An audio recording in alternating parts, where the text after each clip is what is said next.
This is the Chefs Without Restaurants podcast with your hosts Chris Spear and Andrew Wilkinson. Each week, we'll be speaking with food entrepreneurs and people in the culinary industry. If you're interested in learning more about our organization dedicated to helping people build and grow their food businesses, look us up on the web at chefswithoutrestaurants.com and .org and on Facebook and Instagram at Chefs Without Restaurants. Now, enjoy the show.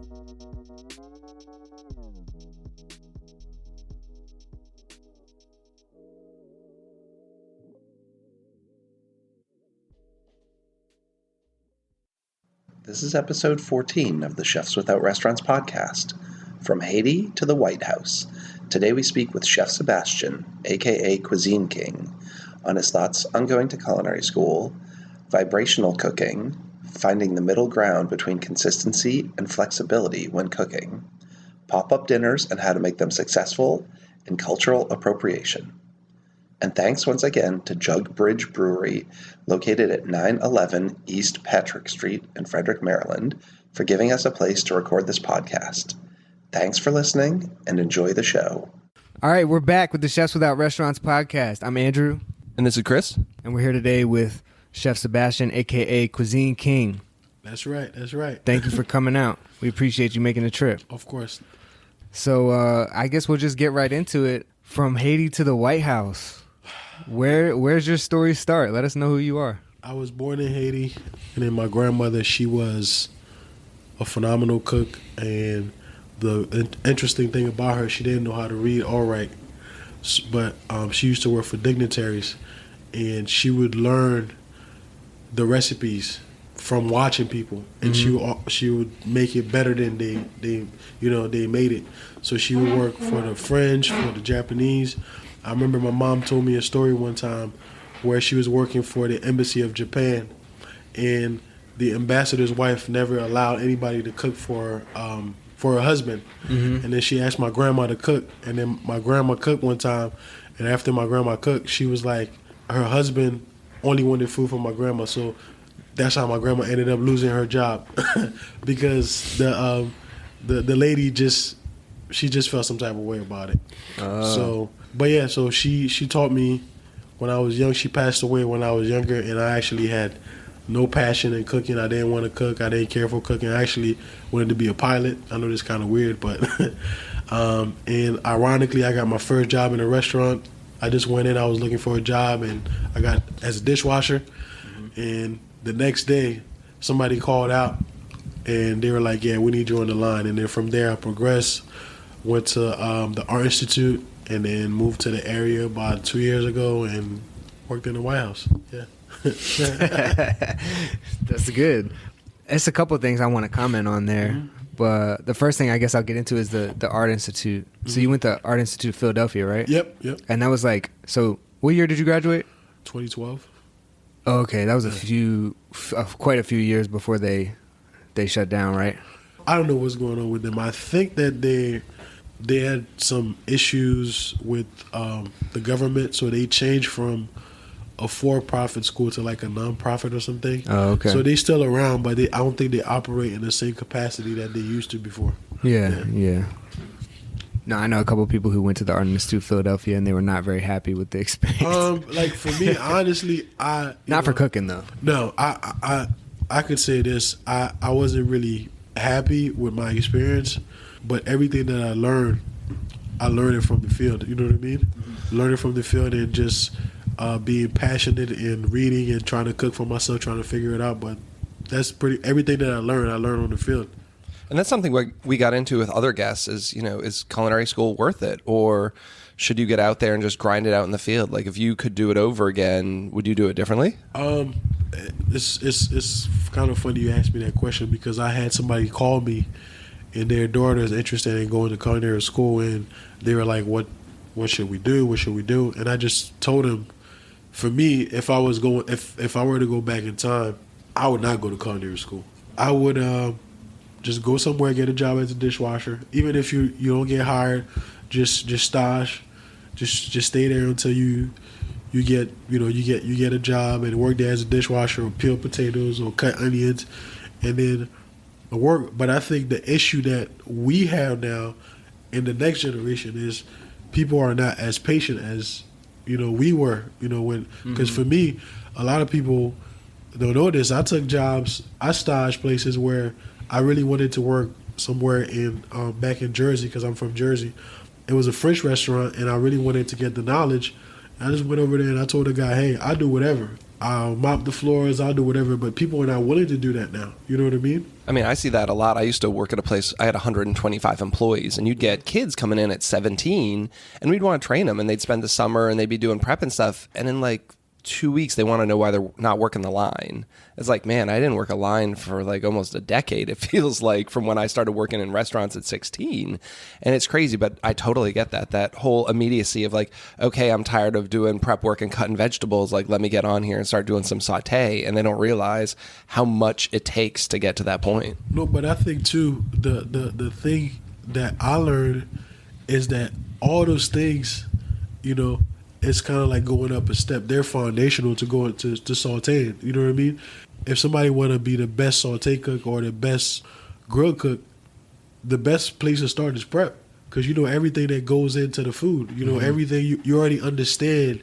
What it takes to prep the food, to make the food, and I think that makes you a better cook. You know what I mean? Yeah. Because I've seen people that just come round the line and they don't know what they're doing, or they don't understand the food or anything that goes into it. You know what I'm saying? Yeah. And then they aren't able to do the quality control. If you have that knowledge from before in the prep, you know what it's supposed to be. And if something's wrong, you can point it out, take it out, whatever. I think the craziest place I worked at the Cheesecake Factory, and that was the most intense and the craziest job I've ever had. And I've actually, a lot of my skills, a lot of things that I learned there, because I know the Cheesecake Factory gets a bad rep, but I heard they move in that kitchen. Listen. One of our guests last week said they worked there too, and they had a story about it. Listen, the Cheesecake Factory, I've literally seen grown men cry, like real tears, because it's so hard. It's so hard to work over there. It's constantly, there's no breaks. There's no breaks. Did you ever work a Mother's Day? That was what the story was about. On Mother's Day. I worked on New Year's Eve. I worked on, what else? Christmas Eve. The worst days to work over there was Sundays. Yeah. Because Sundays they still have their regular menu and they have the lunch menu. So it's the craziest place I've ever worked. Like, I've seen the funny story. I was working there one time. So there was a guy. He had just got the job and he was working the flat top. And he literally let his screen build up with like 5 screens. Like, it was one screen and there was 5 more screens. And he told the manager, "I gotta go to the bathroom." And he went to the bathroom. He ain't never come back. back. And then like 45 minutes passed by. The guy's like, "Where is he?" And we went to the bathroom. They didn't see him. And then when they looked on the camera, he just grabbed all that stuff and walked out. That's hilarious, man. Yeah. He was like, "Man, I'm not doing this." The Cheesecake Factory, I think anybody that wants to be good at what they do, I think working at because even when you work on the line, you still prepping, because literally everything is from scratch. Like, from, they prep some of the stuff in the back, but everything that you're getting is literally being prepped and made on the line. You know what I mean? So you get a lot of skill working there, and it was a tough environment. Yeah. And not a lot of chefs make it over there. You want to learn speed, work at the Cheesecake Factory. You learn a lot of, you learn a lot working at the Cheesecake Factory. So the other thing I wanted to touch on about your intro was your grandmother and how she didn't read or write. So all of her recipes were in her head, right? So I just learned a term recently called vibrational cooking. Do you know about it? No, I actually. It's basically like, it's the same thing. You don't cook off of a recipe. You cook off of feel and taste and just like, past knowledge that you have. So you're going off vibrations, right? Yeah, that's weird. That's my first time hearing that term. But she was, and the thing is, now people are telling me, it's basically like your grandmother is kind of living through you now, because, like I said, she passed away when I was like 9 or 10. So she had this thing. She was like, they say if a woman wants to get to a man, you gotta get through her stomach. She was like, she never wanted that. She wanted me to learn how to cook on my own. She would, take me to the market with her. I remember I was cooking. I don't remember this obviously, but my mom telling me, like 3 years old, I would be cooking with her. She'll be in the kitchen. I'll be cleaning meats. I'll be assisting her and stuff like that. So it was like, I guess it was a passion that I had, but when she passed away, I wanted nothing to do with. And then when I got my first job, I was just like, it clicked. Yeah, she might have passed that vibration on to you. Yeah, and then so she didn't know how to read or write, and she was just, from what everybody that knew her is telling me, is that she was just amazing, and she was, the way that she would cook was just, because they had people from big chefs from France come and show her techniques and stuff like that, recipes. Obviously, she couldn't read the recipes, but she would go back and then just make it better. You know what I mean? So, and I think, like people say, I guess she's living through me right now. Yeah. So would you say, is that how you cook now, do you think, or do you run off recipes a lot? I don't like recipes. And one thing about recipes, I feel like it doesn't matter what the recipe is. Each person is going to make it different anyway. Different. You know what I mean? The process.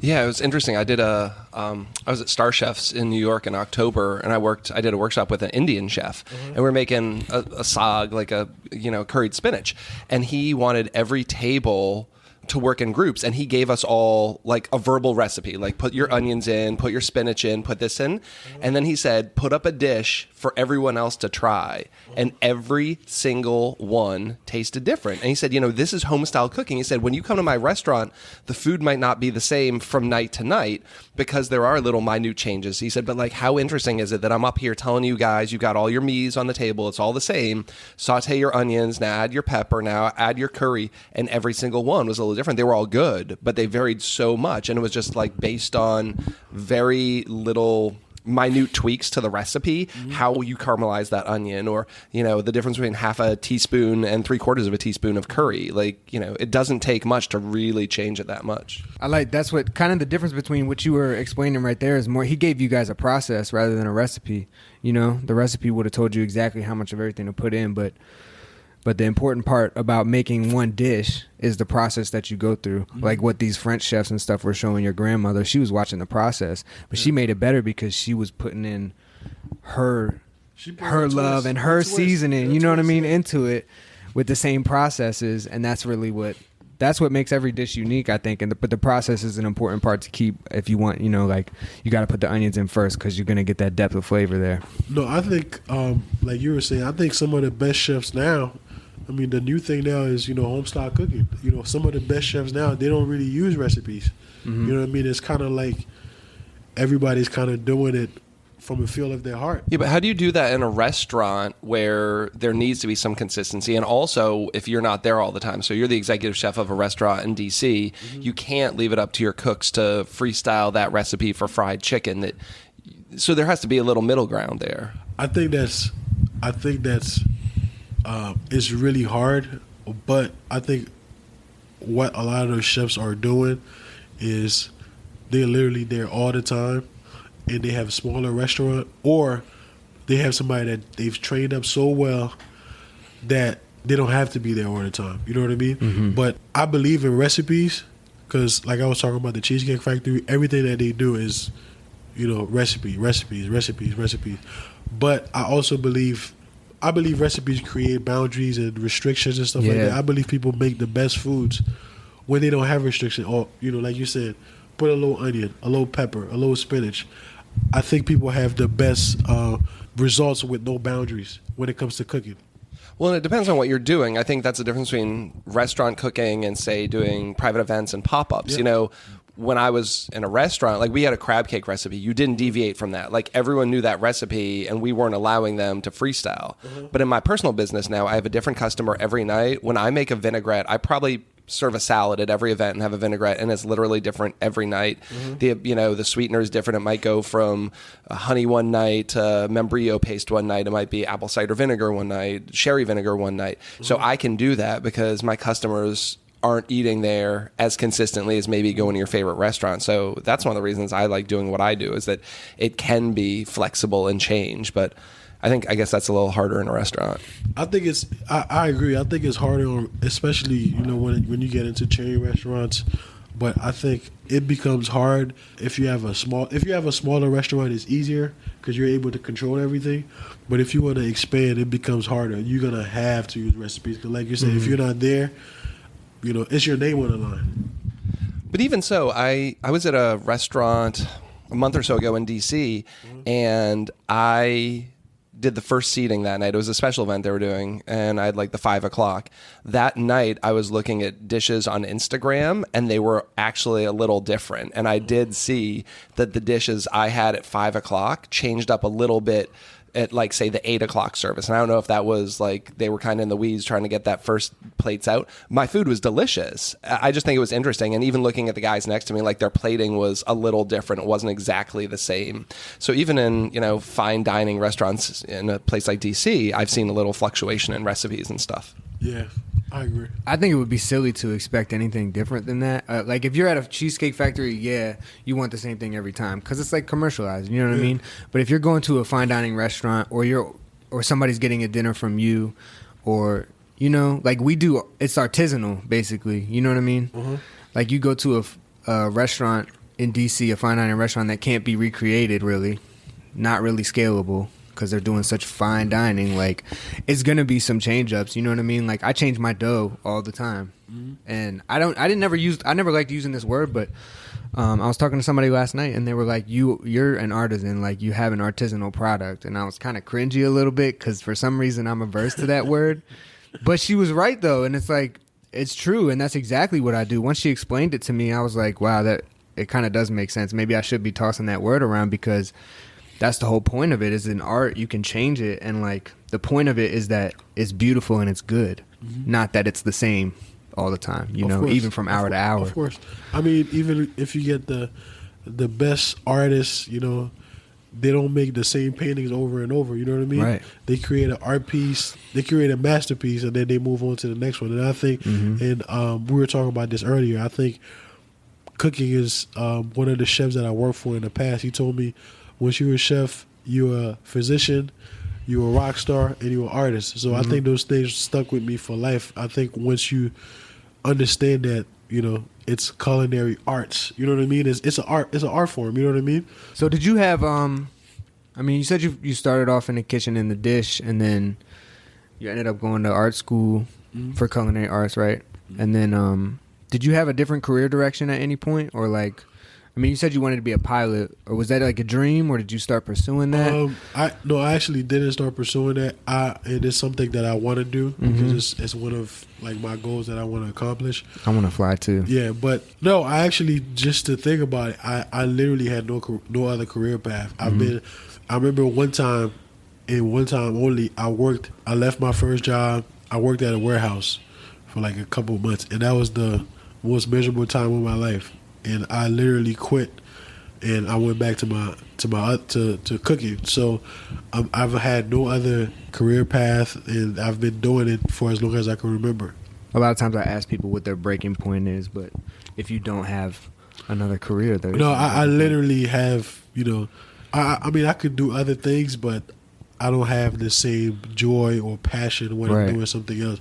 There are plenty of other things that I could do if I want to, but I'd rather just cook. Yeah. Right. It's almost like sometimes we get lucky. You just fall into like what you're supposed to be doing in the first place, Do you have dreams like of owning a restaurant? You want to own a restaurant, or are you trying to? I right now I want to focus on doing pop-ups and stuff like that, but I eventually want to own a Michelin star restaurant in DC. That's one of the reasons I moved out here. But eventually I want to do that. Not now. I thought I wanted it now, but it's too much now. I have too much going on now. Yeah. Well, so what are you up to? Do you have a lot of like catering and private dining? Is that kind of what you do mostly? I do right now. I'm the executive chef at First Baptist Church in Glen Arden. I know it's a church. It sounds crazy, but we do about 10,000 food-related events every year. Wow. So I oversee all of that. So I work there right now. I've gotten a lot of experience on the administrative side of it because you need that to run a restaurant. I've got a lot of experience on that aspect, but I also do my own catering and just been doing pop-ups. I did my first one a couple weeks ago. And that was like a Haiti and NOLA inspiration. So my thing is I want to do I love my country, I love my culture, and I want to explore the history, because I love that's another one of my passions. I love history, and there's nothing better than history and food together, because you need, food is part of history. You know what I mean? So the idea behind the pop up was to show the importance of Haiti to Louisiana. Because of the revolution in Haiti that helped Louisiana become a state, and that helped the United States become the United States, because Napoleon, the general at the time, wanted to expand France. So basically, Louisiana, Florida, Alabama, all those states were going to be French territories. You know what I mean? It was a pop up. So, and then our food are very similar too. So we just did a fusion of both cultures. Did you collab with somebody on that, or was it just you? It was just me. So I want to jump into that a little bit about pop-ups, because I'm really interested in that, and we've talked to a lot of people who are doing that. I think, pop-up culture is not quite at peak yet, but we're getting there. So where do you see that going? And, I'm impressed because you sold out your pop-up. I see a lot of people out there who post that they're doing pop-ups, and then they're just like hustling for weeks trying to sell tickets, and then 2-3 days out, they have to cancel them because they don't have the numbers. So what's the secret? Is there a secret? Is there a magic bullet to getting people to come to your pop-up? And how do you do that? I think one of the things that people are not willing to do is, I learned that from one of my managers back in the day, is you gotta be willing to lose some money sometimes to make a lot of money.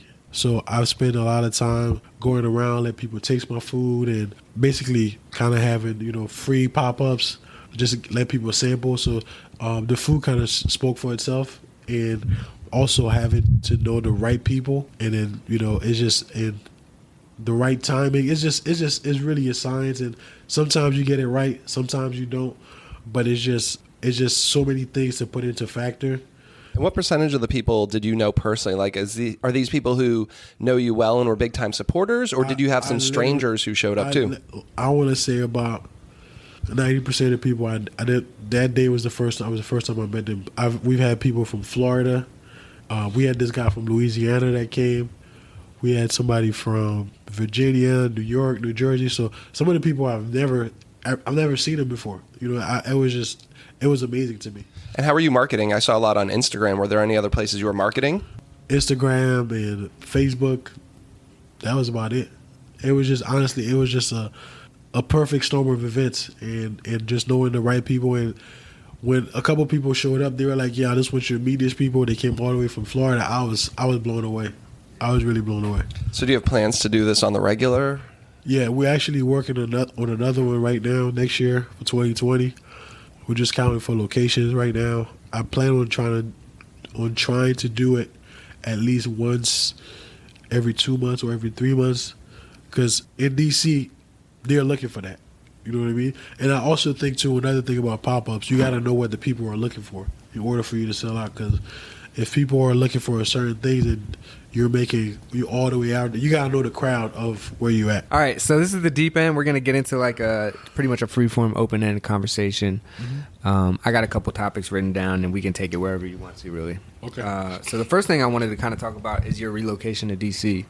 And why you chose D.C., and was there anything specific that brought you around this region? I honestly wanted to go to Dallas, Atlanta, or here. And I wanted to go to D.C. because D.C. is one of the, I think, highest per capita behind those two other places that I named in black businesses.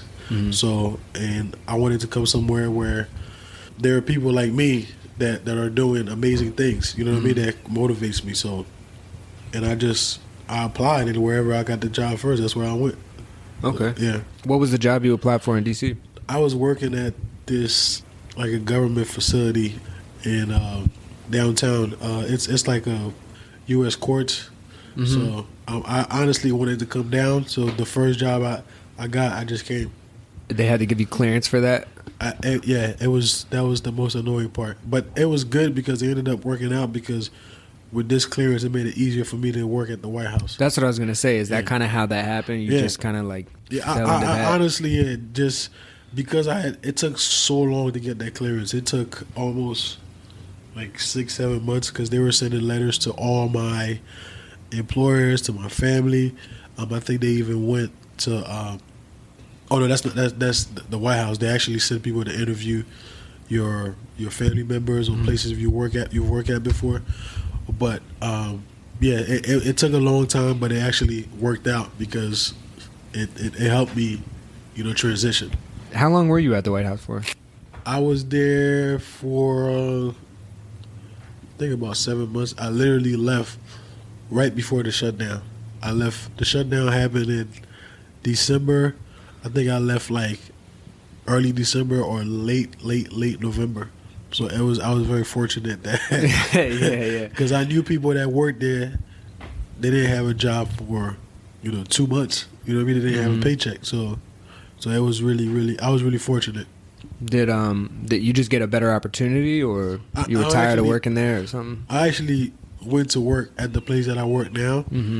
It was a better opportunity, and it was better for me for what I wanted to do, because I got to learn a lot more of the administrative stuff, a lot of the back of the house stuff that I already knew, but it's just this is not on that scale because, like I said, we're doing 10,000 food-related events every year, so it's insane. So that's the next thing I wanted to get into, actually, that I wrote down, because that kind of piqued my interest when you said it earlier. So you said you're doing like 10,000 events in a year? They do 36,000 events a year, but 10,000 of them are food-related. So I did the math real quick, and I was like, how many events is 10,000 per year? That's like 28 events a day. We literally doing, to factor in, whatever has food in it is classified as a food-related event. Yeah. So even if they have a break or if they have coffee, it's classified as a food-related event. Okay, true. So we could do like 10 to 15 of those in one day, or we could do.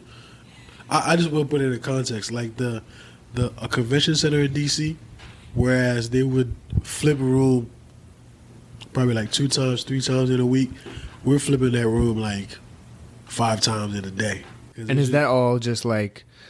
Is this out of one location? That they do 10,000 events, or is it multiple? They have, I think, 3 campuses. Oh, okay. So some of it is here, some of it is there. So it spreads out, but I oversee pretty much all that. They're working on adding a new building that's gonna have like a whole event hall where people could do weddings. So that's gonna be a whole other Yeah, that's what I was going to ask next. So this is like these events that you're doing, they could be anywhere from like a meeting between 2 pastors to like a meeting between the most we do is like 5-6 people, and then we do like 2,000, 3,000. So it's pretty intense. I'm curious how big that kitchen is. When they built the kitchen, I don't think they knew that it was going to be this big. For that, yeah. So if you see the kitchen that we have to operate in for the amount of food that we put out, you'll just be blown away. What about the walk-in? The walk-in is literally not a walk-in. You can up the ramp, and that's the walk-in. Like you literally walk in the door and go. We actually just talked to them about expanding because it's too small for the amount of events that we do. We did an event where we had to feed, I think, 2,000 people on a Saturday. And on the Friday before, we had to feed like 600 people, and then we had to bring everything over from one campus to another campus. I'm talking about plates, glassware, knives, everything. Yeah. We had to bring it over to one campus and the next day, the same day. So I was literally working for like 15, 16 hours that day. So you come to work at 5, and then when everything is done, you gotta literally transport everything over to the next building for the next day. So it's pretty crazy, but it's a great experience. Right now, I have 2 cooks, and I think we're looking to hire like 2 more cooks. But that's all I've had since I've been there.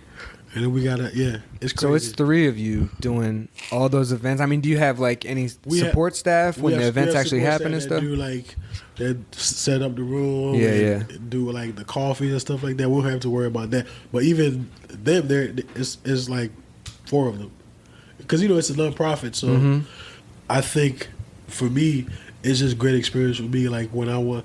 Because right now, I can work anywhere. For the experience that I gained with the limited staff that I had, I could literally work anywhere. If I could do what I do over there with the limited staff, if I have somewhere where I have I could have staff. I'll be really, and we're actually really successful. We do great. It's crazy, but it sounds crazy. And I'm wondering if like, did you just come in as the executive chef? Did you work there under somebody for a while? I actually just applied and I got hired. But I didn't know what I signed up for. Right. It seems like a really big, some big shoes to fill. Like, do you get any feedback on how you compare to like the last person? It seems like you're doing a good job. I got a lot of good feedback, but I always want to be better every day at what I do. But I've gotten a lot of positive feedback because I know one of the biggest things for me when I walked in the door was the food was bad. Nobody wanted the food. So one of the things that I did was I was cooking every day for my first 2 months there. And I was doing samples. Let everybody taste, this is what we're going to have on the menu. This is what we're doing. And I know I have a Brussels sprout recipe. And I have this guy, we actually made a bet because he's like, I never hate Brussels sprouts. I hate Brussels sprouts.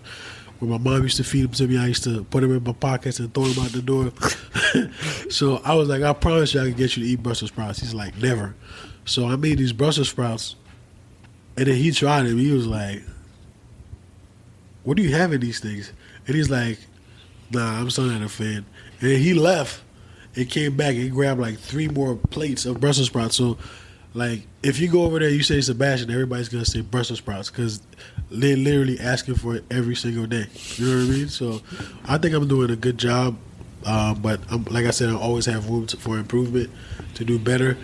It's a lot it doesn't matter your background for somebody to handle because it's a lot of moving pieces. You know what I mean? And if you're not strung up here, you lose your mind because it's a lot. You know what I mean? Yeah, I mean, you just talking about how many events you're doing a day is kind of overwhelming to me. With three people too, to just cook all that food, that's a lot. When you started working there, is that kind of? I mean, at what point did you decide you wanted to do your own thing, like pop-ups and personal chefing on the side? I was actually doing catering before I came out here. I was doing catering in Jersey, so I have like a following in Jersey, Philadelphia. So I was doing catering over there before I even came over here. So I was telling him, the first event that I did it at my house. I had, it was a wedding for 150 people. All I had was the 4 burners and the oven. At first I was like, yeah, I could do this. And then as the day got closer, I was like, man, I don't know how I'm going to do this. So from there, I just kind of progressed and been doing events. But I've been doing events before I came over. I've never done pop-ups, but I've done like weddings and all types of other stuff. Was it easy transition to get like a market and a following out here? I mean, I know you said you moved to DC kind of for that reason, but honestly, when I moved out here, I was just trying to get on every group chat, get in contact with everybody on Instagram, and then from there, just hosting them at my house, just do a little free tasting, and go somewhere else, do a little free tasting. So that's when I started building my following out here. So you're still consistently doing that, like engaging with people on Instagram or on social media and trying to build a following? Is it an ongoing process? Yeah, I do that. I do that every day, and when I leave here, I'm always cooking. When I leave here, I will cook and take pictures and stuff like that. And that's one of the reasons why I started to get out there, because I was cooking and taking pictures and stuff like that. One of the reasons why I got a big platform is because there's a big page in my community, in the Haitian community, and then I started making food and people started tagging them, and they have a huge following. And they started posting my food all the time, and they're like, he's in Washington D.C., and then people would just start following me like crazy. Like I remember at one time they posted my food. The next day I had like 300 more followers. So it's just like, and I think I've been consistent with posting and stuff like that, and other pages and other people repost my food, and that's been able to get me a lot more, a bigger crowd, a bigger audience. I see a lot of success with people drilling kind of deep into a community and a niche. Would you say it sounds like that's it, kind of finding your crowd and just kind of getting down with them? It seems like they want to support you. Is that easier in a sense to kind of have a community or a type of food or a background where people are going to be kind of rabid followers. I think the biggest mistake that people make is that they're trying to make food for everybody. You know what I mean? Because you can't. When it comes to food, it doesn't matter. The best chef on TV or off TV, like it doesn't matter how good their food, whatever they make is, they're not gonna get everybody. They're only gonna get that specific crowd. So I think if you focus on your audience, on who is, your target, or people that are, you find out what people like. And I could do other foods too, but I want to focus on my culture and then bring other cultures into my food. So Asian cuisine with Caribbean cuisine. So I do a lot of fusion cooking. I hadn't even really thought about asking this, but I'd love to dive into this because I talk to a lot of chefs. So do you have any thoughts on cultural appropriation? So I'm a white guy from New England. What if I got really into Caribbean cooking? Like, what are your thoughts on if I was true to it, right? And I ate a ton of Caribbean food for 3 years or so. Like, do I have any right to open up a restaurant cooking Caribbean food as a white guy from New England who didn't grow up eating and cooking that food? I was watching a show on Netflix. There's a chef on there, white guy from Canada. He owns like one of the best Japanese restaurants in Canada, I think. But he did say when he tried to open it, he got a lot of backlash to like, you just a white guy, you don't know Japanese food. And he's been able to succeed. I think, again, you got to find your audience. People are necessarily not going to believe in the vision. The more persistent you are in what you're doing, it doesn't matter if, I think there's a black guy in Brooklyn who owns like a big like Chinese restaurant. You know what I mean? I think if you find your audience and you really focus on your craft, if the food is good, it doesn't matter if you're a white guy or some Asian guy making Southern food. People are gonna come. You know what I mean? From my perspective, it's like it's about who's gonna accept you and who do you want acceptance from. You know what I mean? So I think it's in bad taste if you're gonna open a Caribbean restaurant. It would be in bad taste if everybody who's Caribbean is like, nah, fuck that. And you're just, shamelessly doing it.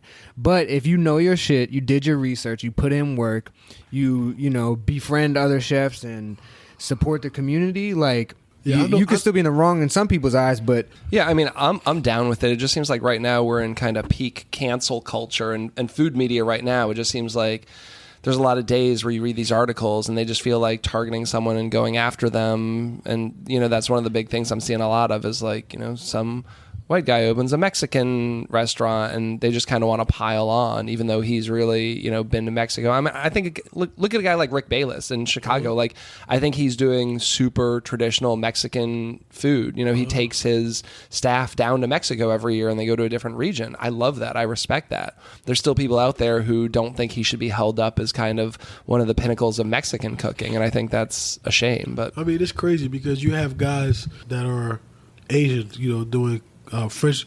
Thomas Keller's he's not French. He's doing amazing things at the French Laundry. You know what I mean? I think he's really successful. Thomas Keller started where there was no cancel culture. You know what I mean? And I think he's built his following to a point now where he doesn't have to worry about that. But I don't know. I don't really have an answer as far as, the cancel culture. I just think if you're really good at what you're doing, the people will come. That's what I think too. It's like really it's about how much you put into it. Are you good at it? And then do you respect it? Yeah. People can tell when you respect it. You're always going to have haters, but it's kind of like with me. It's maybe not as polarized because it's still a European tradition or whatever, but I'm not Italian, but I'm a pizza guy. You know what I mean? But I put my heart and soul into it and learned about pizza and the tradition and I do my own thing. I don't follow all the Italian traditions or anything, but it's like, people respect what I do. I go to the Pizza Expo and everybody thinks I speak Italian and shit. I'm going to give an example of how this turned bad one time. There was like a restaurant in Baltimore that opened up. And it was a group of white dudes that opened like a Tiger Style. It was like a Asian restaurant. Chinese food, I think, or something. But they were kind of doing it. I mean, they did a lot of things in bad taste, though. Like, some of their stuff looked good. And they had a following, but at the same time, they were doing stuff like, they had a sign out front that was like hip hop Asian food. Like, what does that even mean? What is that? You know what I mean? I saw that. And then they pretty much got canceled and ran out of Baltimore. Yeah, they got canceled real fast. So you're cool when I do my little Haitian pop-up restaurant?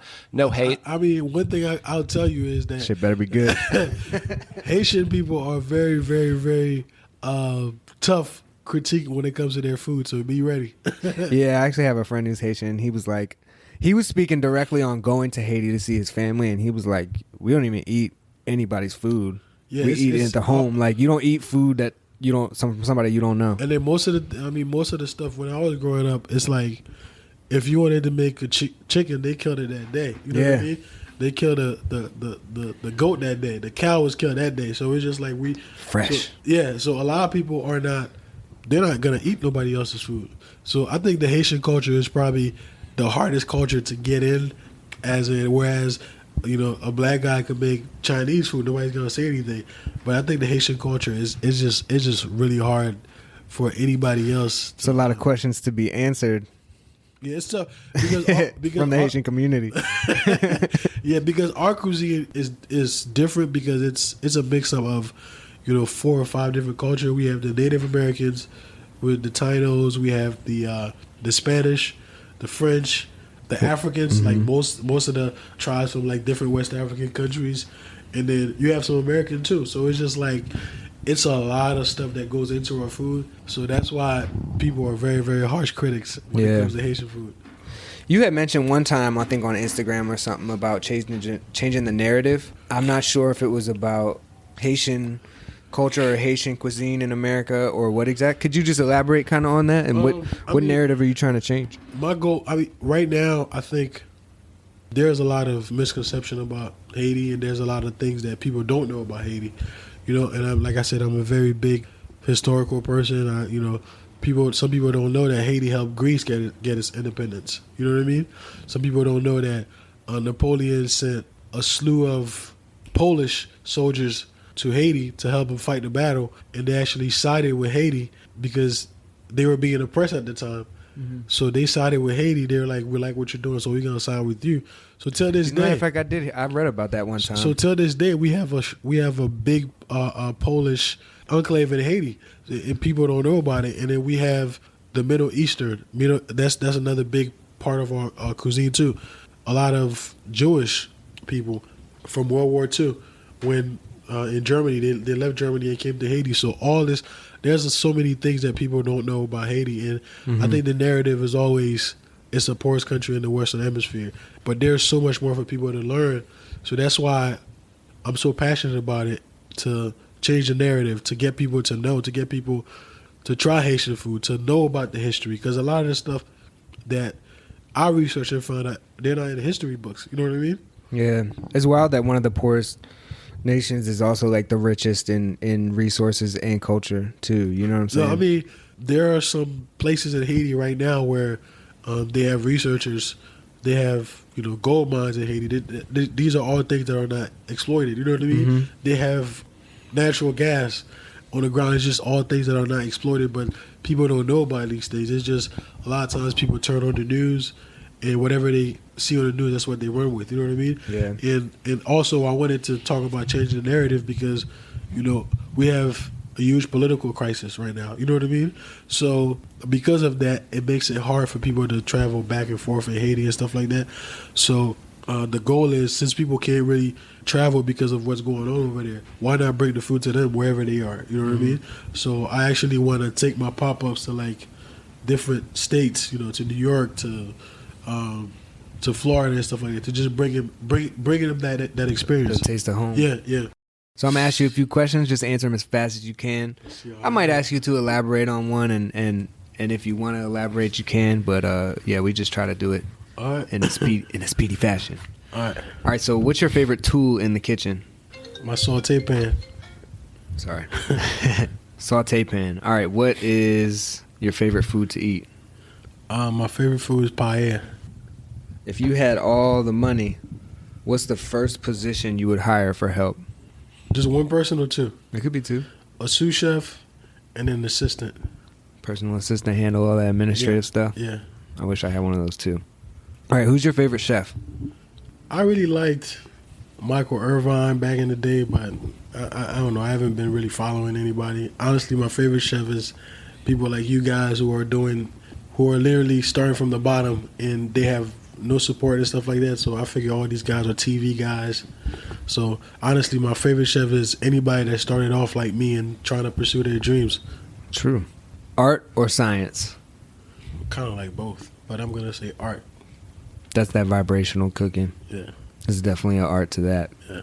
What's your favorite digital tool? My cell phone. Yeah. We get that one a lot. Can you recommend a book or a podcast? Chef Without Restaurants. we get that one a lot too.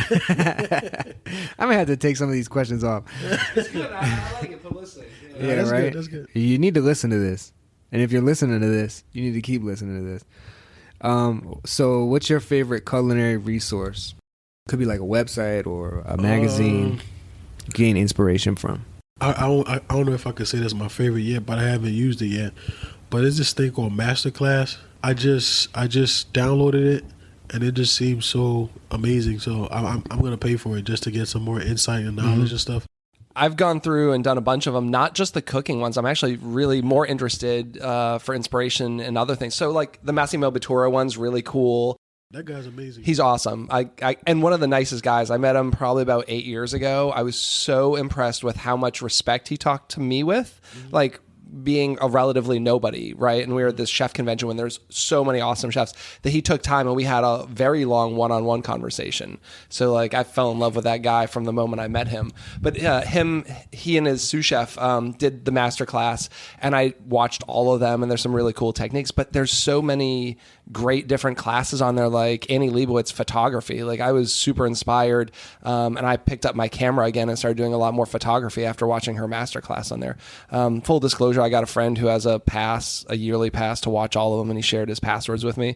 So I'm watching every single one of them, and I'm just like going through like Neil Gaiman, how to write. Sure, why not? So when I'm like hanging out in the kitchen, just cooking, doing some very like basic stuff, I'll throw on my laptop and open the master class and just like maybe do one that I can listen to and not have to watch as much. But yeah, I highly recommend it. I think the master class is awesome. Yeah, so I don't know if I could really say it's my favorite yet, but from what I've kind of gathered so far, I really, really like it. It's the one that you're excited about. So being that you run such a huge operation and you do your own thing on the side, how do you decompress? I love sports. So I watch a lot of sports. I like movies too, but only certain type of movies. Like a little weird fact about me, I actually want to make movies later on in my life. So I like movies and I critique movies, and I already know what's going to happen before it happens.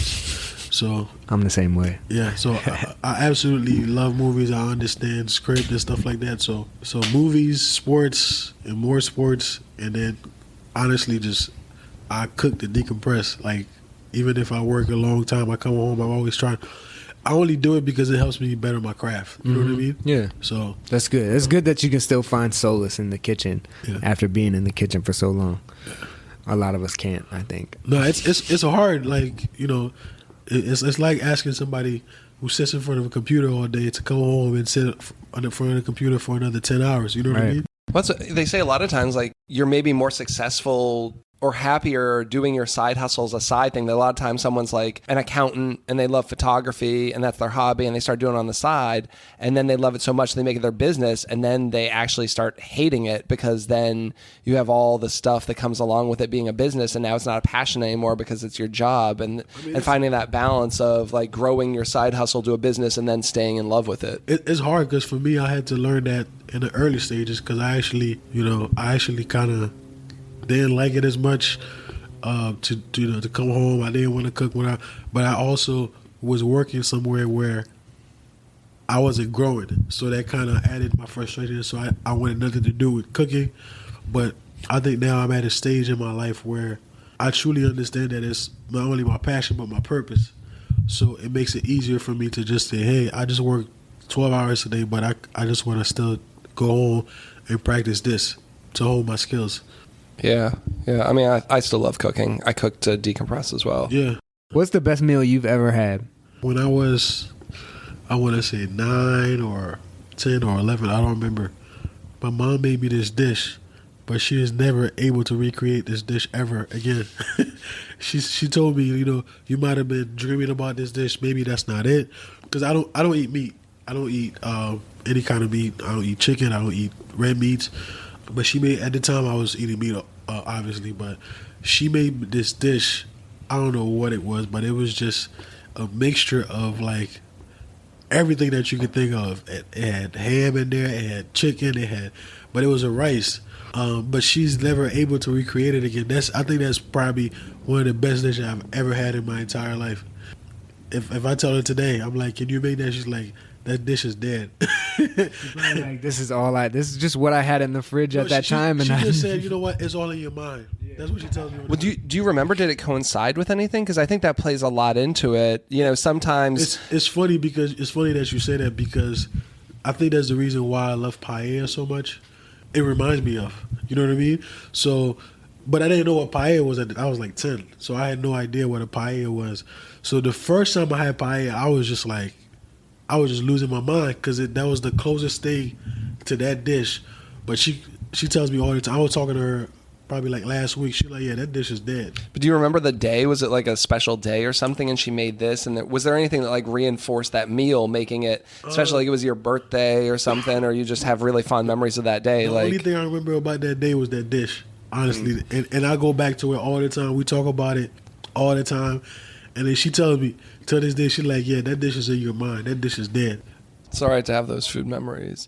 But, and I think I was talking with another chef about that. If you could recreate that, because that's what you're hoping for with customers, right? Mm-hmm. Is like creating that. So how do you create that environment where someone's going to eat that and it connects with them on some level? Like if you don't know these people, how do you create food for them that's going to resonate with them, that a couple of years down the road, they're going to say, wow, the best meal I ever had was this. And maybe it's not just the food. Like there's so many other things to I don't remember who said something, but like, what if it was your worst day? Like you had reservations at a restaurant and then you went to work and you got fired and then you still went out to eat that night. Like, is there any way that that's going to be connected, that you're going to remember that meal, but have this feeling going into it that like you got fired and it was a terrible day and then you had a dinner at this guy's restaurant? Is there any kind of connection negatively that's going to be associated? I mean, there's nothing you can do about that, but do you think that kind of stuff ties together? No, maybe now that you say that, maybe I need to just sit one day and kind of, because like I said, that was like over 20 years ago. The only thing I can remember about that day was that dish. For me, it was so good, and it was like something that I've never had before. So everything else about the day was kind of pushed to the side. You know what I mean? What do you want to be remembered for? Eventually we all going to die, but I want my name to outlive my life. I want to be able to help out people that were in my position when I was growing up, because my mom was a single mom. She was by herself. And I also want people to know that, it's okay to be a chef. You know what I mean? Because I think, especially in my culture, being Haitian, the top three things you can do is lawyer, engineer, or a doctor. Yeah. Mm-hmm. So, and I was fortunate that my mom, she never pushed me that route. She allowed me to choose my, find my passion and do what I wanted. So, yeah, I definitely want to, help out. One of the things that inspires me, and that's one chef that I like. I like Jose Andres a lot, because not because he's a chef, but because of what he's doing. I know after the hurricane in Haiti, he has the World Kitchen. Mm-hmm. They go wherever there's disaster and they feed people and stuff like that. And I think I was reading, I follow his page on Instagram. They did like 2 million meals, I think, this year or something like that. And that's stuff like that I want to do. You know what I mean?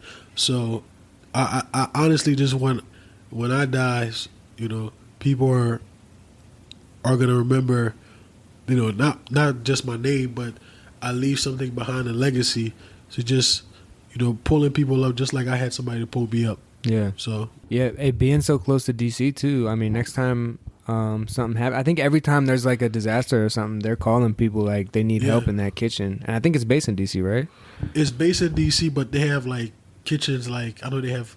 So what they do is based in DC, but when they go places, they ask for volunteers in that country, and they also ask for volunteers in the U.S. to come out there. Go with them. So yeah. But yeah, that was something I was thinking about. When there's the next time there's something major. I knew he was doing it, but I didn't know it was that big. You know what I mean? Yeah. I thought it was just because I saw that he went to Haiti. He was teaching them about agriculture and farming and stuff like that. But I thought it was just like, oh, he's doing this, just showing them things. But when I found out that it was this big, I was sold. So I definitely want to do something like that. But I want to be, I don't really want to be people to remember me. I just want to leave a legacy behind so that people know, all right, this guy was here. Almost like rather than being remembered, it's more about affecting a change. I don't care about my name being remembered because that's the last thing I care about. But I just want to impact day-to-day people, man. That's my biggest goal. And if I don't do that in the end, I've failed because that's why I do what I do. All right, well, thank you so much for coming out today. We appreciate you making the trip. I know you're feeling a little under the weather, so thanks for still coming out and doing this. No doubt. And yeah, man, we really appreciate it. It's been a great day, great conversation. Let everybody know where they can follow you on Instagram or wherever else. Oh, it's at KuisineKing. That's cuisine with a K, Kuisine King. You have it. You got to make sure you're not spitting out the wrong letters. I get it. All right, make sure you subscribe and like the podcast. Follow us on Instagram at Chefs Without Restaurants. And if you have any questions, concerns, comments, or you want to get on the show because you have something good to say, email us at chefswithoutrestaurants@gmail.com. Or you can email me personally at freepza@gmail.com. Or you could just follow him on Instagram and send him an inbox. You could do that too. That's how I reach out to most people. So thanks for listening. We'll catch y'all next week. Thanks for listening to the Chefs Without Restaurants podcast. And if you're interested in sponsoring a show, let us know. We can be reached at chefswithoutrestaurants@gmail.com. Thanks so much.